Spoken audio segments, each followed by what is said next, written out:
Hey, what is up everybody? Welcome back to a new Door Closer episode. This is going to be Door Closer episode 34. Now, as you can see, the keypad and the exit button have gone. Same as the fire exit sign and the finger plate. Unfortunately, this fire exit sign hasn't gone. The door closer is still here. This will be the last thing to go. And obviously, I can feel the screws loose. So there's the door closer. I'm going to go downstairs to the shed.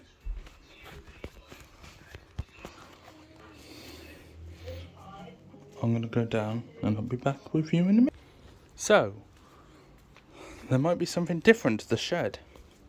Right, before I show you, I'm going to go in, as I always do. As you can see, there's not much that has changed from yesterday, but what I can say is, I've changed, so there is now the exit button, and I've got to get my keys, so it's not on yet, but it's basically, so the maglock will, when I've actually got this all up and running and electrified, the maglock should lock. And then, let me just get the Paxton Net 2 proximity reader. I know it won't work on this keypad, but when I swipe the fob, the door will open, but it will make a beep, you know. And then I'll come back in, give the maglock a few minutes, and then it will lock. Although, so I have found a way to prop the door open. So I'm going to try and put my phone somewhere so you can see what I'm going to do. Will that work? Yeah, can you see, guys? Can you see this? Right, so I'm going to go take this toolbox, put it on the outside. And there you go. The door is now propped open. So as you can see everyone, I propped the door open. So when you do this, the maglock should not lock. Or it won't. Let's just get you in a view of the maglock. There it is. So as you can see, there is a slight gap here. There's a reason for that. So when I do the wiring and when I do connect everything up, so I'm just gonna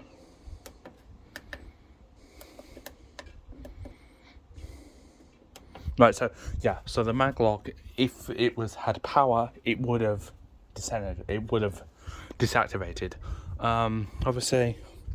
And that new fire exit sign is now there. But the finger plate, obviously, it's a shed door, so I can't really put a finger plate on it. So, unfortunately, the finger plate, I can't put on the door. But, as you can see, the keypad is in its place. Well, that's where the Paxton P50 proximity reader will be.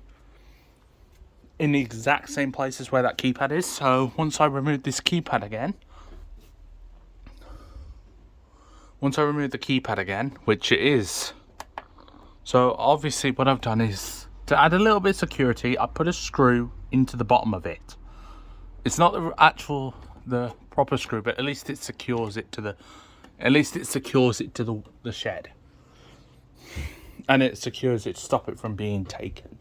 But, obviously, there are a couple of other things, like that light. I never even showed you it. I'll just clean the lens. So let's give you an in-depth detail of the shed. So you obviously got the down bits here. So I go into ultra wide. As you can see, you've got the smoke detectors, but you've got the light on the other one. My keys, the exit button, and also that looks legit. Like, so the exit button is obviously, when you go inside, obviously you can see that the exit button is quite a bit further away, but it works. So you type in your PIN on this keypad, and then you press the exit button to release the maglock from the one side. And obviously, if I turn on my flashlight, oh, can't do that in ultra wide. If I turn it on, you'll see that everything matches up. The keypad, honestly, I can't really be bothered about this keypad if it's outside or not, but as you can see, it's not exactly, because it's on these but the proximity fob should fit there, exactly where that is. But it'll be a bit smaller, but it works. So as you can see, I've got it dead center in the middle of the shed door frame and that. So yeah, I'm going to turn off my flashlight, go back into ultra wide. So yeah, and I'm going to give you the next. Well, I'm going to put the toolbox back in the shed. The door. See, this is the problem. Whenever I release the door, it closes way too fast. As you can see, obviously, I'm going to do this. Right, that's tight. Right, so I'm going to do that from the amount of weight that it can open for. So yeah, as you can see, it's like that. So in this episode, as you can see, that's been put there, but I'm gonna go in here, go in my shed, and I'm gonna end off this episode inside the shed for a reason.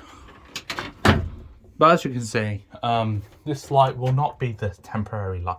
This is just a temporary light fix.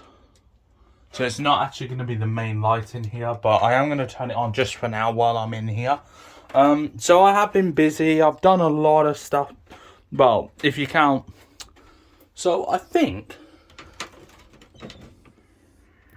if you look at the exit button and the keypad, I do believe that the exit button is right. So yeah, so this time I'm going to show you what locking up is like for now. Sorry guys if that's flashed. Oh, and for anyone that's got photosynthesis epilepsy, please do not watch this. How I lock this up. So obviously I need my keys, but I am going to unlock it because I'm not done with the video yet, but I'm going to watch how much longer.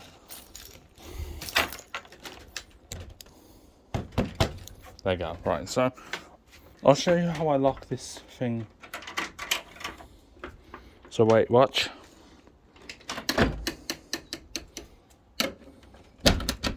Right, so I basically just lock it up like this. Right, I need